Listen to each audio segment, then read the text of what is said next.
ideias e novos caminhos para o estado do Rio. Está no ar o podcast Pensa Rio, da Casa Firjan.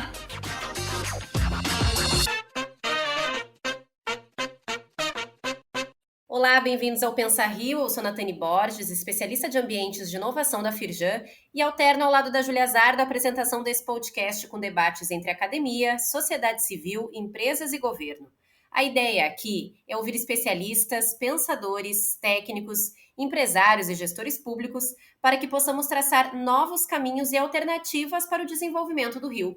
E com a gente, na condução dessas conversas, também está José Luiz Alqueres, presidente do Conselho Estratégico da Casa Firjan, que nos acompanha na curadoria dos convidados e também na discussão sobre os assuntos tratados. Hoje, nós vamos retomar o episódio Patrimônio Cultural e Imaterial e o potencial para alavancar o desenvolvimento de bairros e regiões. Para isso, seguem aqui no papo com a gente o Daniel Sampaio, fundador do Rio Antigo, um instituto guiado pela missão de promover e proteger o patrimônio cultural do Rio de Janeiro, e também a Liliana Magalhães, empreendedora cultural e executiva, pesquisadora e professora da Associação Brasileira de Gestão Cultural. No último episódio, o Daniel e a Liliana falaram sobre as suas trajetórias e a relação que cada um tem com os patrimônios culturais. Hoje, a conversa vai ser um olhar sobre as novas ideias e soluções para a valorização desses patrimônios e também o uso que a sociedade pode fazer desses espaços. Eu quero então começar aqui dando a palavra para a Liliana. E Liliana, pedir para você falar um pouco sobre o que você está fazendo hoje, né? E também dividir com a gente os aprendizados dessa dissertação que você concluiu e apresentou ano passado, que tem o título Urca, Patrimônio Cultural, Engenho e Arte. Um estudo sobre a alma dos sítios. Olha só, eu hoje estou voltando para um universo que me é muito caro, que é o universo do artesanato. Quer dizer, um dos projetos, uma das linhas, mas aquela que está te mobilizando mais no momento, né? O artesanato, você falou do CRAB, eu falei também, assim, foi muito, além de uma vida conectada, né, com o artesanato,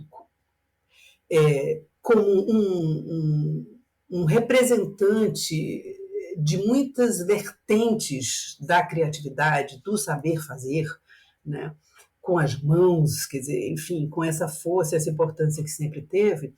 Hoje o artesanato ele traz uma pauta que está muito conectada com todos os novos valores, né? Preservação de recursos do meio ambiente, preservação da família no seu ambiente, e com isso a preservação de práticas culturais, territoriais, né, de pertencimento, o desenvolvimento dessas habilidades, né, dessas tecnologias, que são nossas tecnologias de extrema riqueza. A gente tem o artesanato envolvido em tudo da nossa vida, né? No vestuário, na cama, na roupa, nos nossos rituais profanos, sagrados. A gente tem o artesanato presente. E esse movimento é um movimento mundial, não é só brasileiro, né? Então, você vê que jovens hoje gostam de tricotar, homens, né, bordam, quer dizer, as pessoas estão voltando às suas habilidades e manualidades, né, aos seus potenciais. Eu acho que tem muito a ver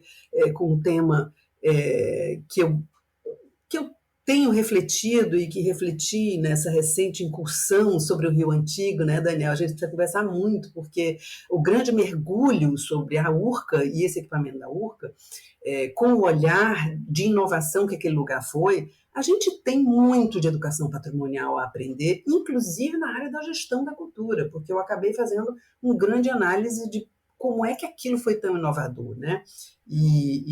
Então, eu estou nessa área do desenvolvimento de um programa Brasil, mas também muito no Rio de Janeiro, porque o artesanato do Rio de Janeiro, eu acredito que ele precisa muito de um investimento e de uma identidades, né, múltiplas, né, da cidade, do Estado, e enriquecimento disso, enfim. E estou aí trilhando nisso. Mas voltando um pouco à Urca, né, e esse estudo, né, e esse mergulho que eu pude fazer durante 2 anos, de mergulho acadêmico, né, eu encontrei um laboratório na COP, o LTDS, um laboratório de tecnologias, diálogos e sítios, do professor Roberto Bartolo, que tem um olhar sobre desenvolvimento de tecnologias sociais a partir da engenharia social, do entendimento do que são as dinâmicas de relação dos homens entre si e dos homens entre as suas instituições. Então, sopa no mel para refletir sobre essa grande e eterna problemática, que é uma gestão coletiva, participativa, plural, diferenciada, e como é que isso é gerido, e como é que a gente bota isso a funcionar, né, respeitando os protagonismos e tudo. Então, eu acredito muito nesses estudos contemporâneos de gestão cultural e de patrimônio, que partem do entendimento de cultura como recurso. Né? Cultura como recurso de natureza intangível, né? Como um bem imaterial, porque isso significa um fator-chave. Esses recursos imateriais vêm do protagonismo das pessoas.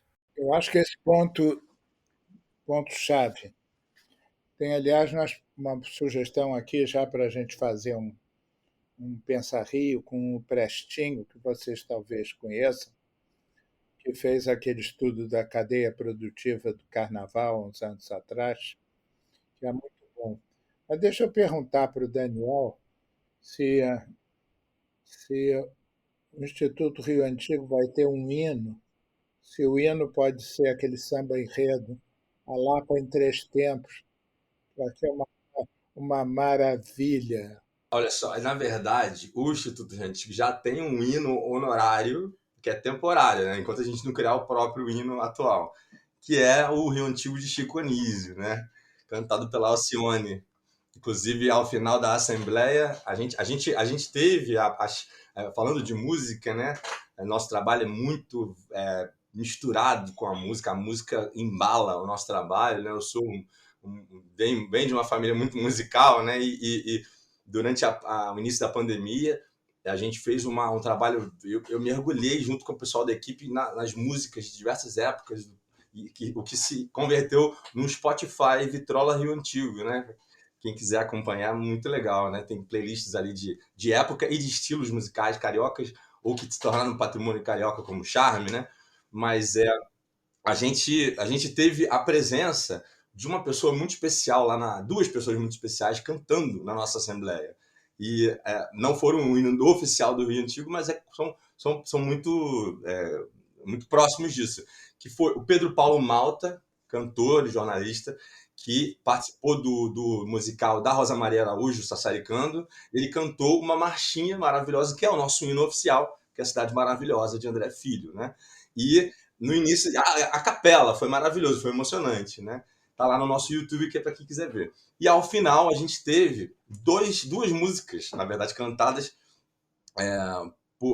ao final pela cantora Tati Costa, e ela cantou o Rio Antigo de Alcione, né, escrita pelo Chico Anísio, que é assim um grande hino de nostalgia, de uma nostalgia boa, né, de lembrar de coisas boas, daquela nostalgia que é saudade, né, que é gostoso de sentir, né? E também ela cantou uma música que veio da cabeça dela ali cantar, que diz muito do que a gente precisa passar como sociedade agora, que é Juízo Final, de Nelson Cavaquinho, né? Fala sobre a gente precisa, né? Isso aí está muito apocalíptico. Tá, né? Mas é uma música que traz com uma mensagem de muita esperança, né? Da gente matar a semente do mal e o amor voltar, né? O amor novamente, né? O amor eterno novamente. Essa música é linda. Linda demais. Nelson Cavaquinho. Essa música é uma maravilha. Enquanto o Rio Antigo não tem um hino oficial do Instituto, a gente tem 3 hinos aí não oficiais que representam muito nossos pensamentos. Mas vem cá, eu estou vendo aqui entre vocês dois tem uma coisa muito interessante, porque uma das vertentes do Rio Antigo pode ser justamente esse fomento de projetos que demandam uma gestão cultural. Eu, no momento, estou envolvido em alguns problemas, até envolvendo a Firjan também neles, que é o seguinte: o centro da cidade passa um problema muito sério. O Instituto Histórico e Geográfico, por exemplo, tem as suas rendas do aluguel de salas naquele prédio, que é Augusto Severo 8. Tem 8 andares vazios, ninguém quer alugar ali. Salas de 1.000 metros quadrados, uma vista maravilhosa, mas realmente um cenário impossível depois das 6, 7 horas da tarde, porque ali é um dormitório, uma, uma condição muito difícil. Quer dizer, tem um hotel de passagem ali perto, podia fazer uma coisa, e tudo tem a ver com a desigualdade social, com essa chaga na nossa cidade. O Clube de Engenharia é outro que está vazio. Até o prédio da Academia Brasileira de Letras chegou a passar em grande dificuldade, mas esse já conseguiu alugar algumas salas. Eu conclamo aí você, Liliana, a pensar em algumas coisas junto com essa turma imobiliária, porque você fala a linguagem dos dois mundos, a linguagem do mundo do business com a linguagem do mundo da cultura. E o que eu vejo é que é um enorme preconceito de uma área em relação à outra. Realmente falam-se muito pouco. O caso, o seu caso e o caso do Daniel são depoimentos surpreendentes. As pessoas que até hoje vieram aqui nos podcasts são o que são. Se vem alguém do cinema, é do cinema. Pronto. Se vem alguém da indústria, é da indústria. Bom, e as pessoas precisam, vamos dizer assim, sair da concha. Sim, sem dúvida, né? A expressão cultural, criativa, ela é um múltiplo, né? Estamos todos aí nesse caminhar de desenvolvimento e vem junto, né? Quer dizer, a gestão da cultura, ele inclui tudo, né? É uma coisa que você falou e o Daniel falou também, essa característica inclusiva, né? De respeito às diversidades, às histórias, as novas histórias, né, Daniel, assim, sendo recontadas e sendo protagonizadas, as pessoas sendo respeitadas com suas memórias, gente, sabe? Eu que venho do Nordeste, que, enfim, sou mulher e uma série de coisas, a gente sente na pele o que é você assistir uma televisão e uma realidade de um lugar que você não tem nada a ver, entendeu? O tempo todo se colocando como uma realidade, que é a realidade do Brasil, entendeu?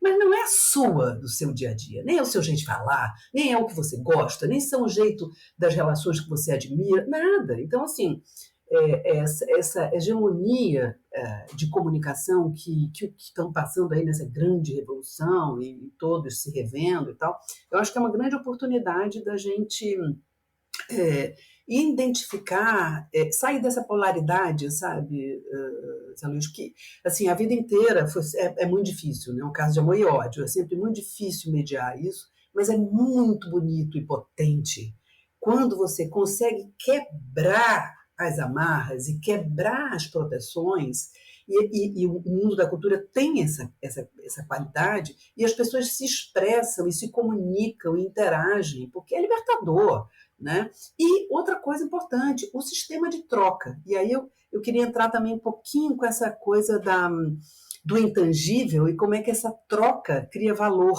né? E como essa troca gera significados, né?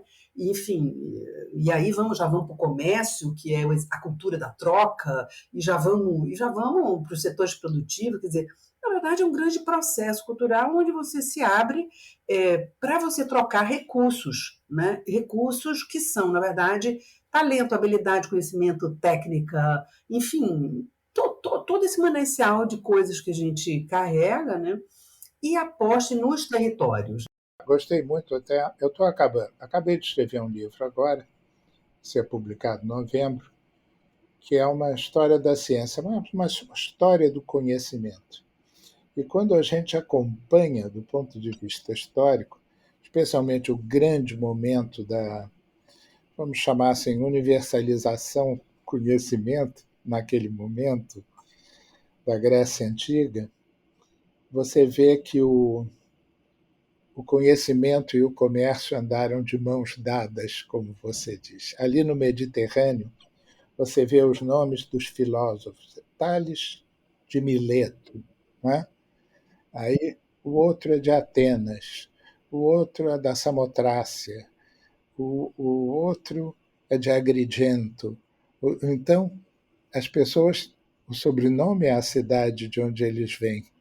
E por que que eles todos se falavam? Porque eram 1000 cidades-estado que tinham uma língua em comum e uma cultura de tolerância, especialmente, que fazia que esse intercâmbio, vamos chamar assim, podia ter guerras comerciais, mas na hora de gostar lá do Homero, na hora de gostar das peças, do teatro, da poesia, somos todos gregos.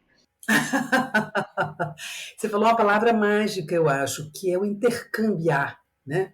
Intercâmbio é libertador. Quanto mais você é diverso, né, mais você é tolerante, mais você se liberta. Né? Então, e não é papo isso, né? Isso é fato, é vida, né? Pulsando na veia, na flor da pele, nos nossos corações, enfim. Então, acho que a gente tem que cuidar um pouco, sabe, desses recursos humanos, desses recursos intangíveis. Bom, gente, então, para a gente finalizar aqui, eu queria puxar novamente o soft power para o debate e queria perguntar para o Daniel, para a Liliana e também para o Alqueres, né? Quais outros patrimônios culturais e materiais que não estão sendo olhados aqui no Rio e que teriam potencial de ajudar a projetar a nossa imagem de uma forma mais positiva lá fora, né? Olha, eu tenho visto, assim, nessa minha busca por... Eu e mais tanta gente que está aí colaborando, fora os nossos 30 colaboradores, existem mais aí algumas dezenas de fiscais, pessoas, fiscais do Rio Antigo nos seus bairros, que estão aí, são meus informantes, né, em relação à situação de conservação dos imóveis que estão por aí, espalhados pelos bairros, e inclusive em algumas cidades da Baixada Fluminense, né? E o que eu digo é que se a gente valorizasse o nosso subúrbio de uma forma se a gente desse a mesma atenção, um holofotes pelo menos um pouquinho maiores para o subúrbio, a gente ia desenterrar tanto valor. Se você acompanhar a linha do trem da Central, diferentes bairros que são, né, cortados pela linha do trem, são verdadeiras joias arquitetônicas que estão ali caindo aos pedaços ao longo da linha do trem, em Cascadura, no Engenho de Dentro, no Meia, tantos outros lugares do subúrbio. E eu, como filho de uma suburbana, né, minha mãe é de Marechal Hermes e Madureira, eu sempre que passo por esses lugares eu fico bastante entristecido com a situação atual, porque são imóveis que não são tombados, que no máximo são protegidos por uma lei municipal que diz que todo imóvel anterior a 1938 precisa passar por uma análise do Conselho Municipal de Proteção do Patrimônio Cultural, mas a gente sabe que a decadência econômica acaba muitas vezes por proteger certos bairros, né? A gente vê aí a Lapa como está ainda preservada hoje em dia, muito por causa da decadência, do desinteresse que houve ao longo dos tempos. A Lapa, a Saara, tantos lugares da nossa cidade que foram abandonados, né, os olhos do mercado se voltaram para outros lugares da cidade, e aquela decadência, não, assim, esses lugares não geraram sequer interesse de construção, de habitação, de nenhum tipo de construção, né? E aí, por causa da decadência, eles seguem preservados, mas se a gente não tiver um olhar de proteção, de conservação para esses subúrbios e para esses bairros periféricos do Rio de Janeiro, a gente pode ser que num próximo momento de crescimento econômico, de boom imobiliário, a gente vai perder aos poucos essa nossa herança. Eu vou mudar a ordem aqui, em vez de enrolar, eu vou dar só ênfase a essa frase do Daniel, que é uma frase de uma força enorme. No Brasil, o que mais protegeu o patrimônio foi a decadência. Quando você vê Ouro Preto e aquelas cidades, foi porque você levou a capital de Minas Gerais, que era Ouro Preto, em 1900, e criou uma nova cidade de Belo Horizonte. E com isso, aquilo entrou numa decadência e virou o maior conjunto colonial que homogêneo que existe no Brasil. Quer dizer, o descaso é tanto e a perda da identidade é tão grande que você realmente destrói. Há muitos anos, mais de 200, foi escrita uma grande obra que eu recomendo a todos, que é a história da decadência do Império Romano, do Gibbon. Eu não sei se vocês tiveram oportunidade de ler, que é uma das coisas mais maravilhosas jamais escritas. Um inglês maravilhoso.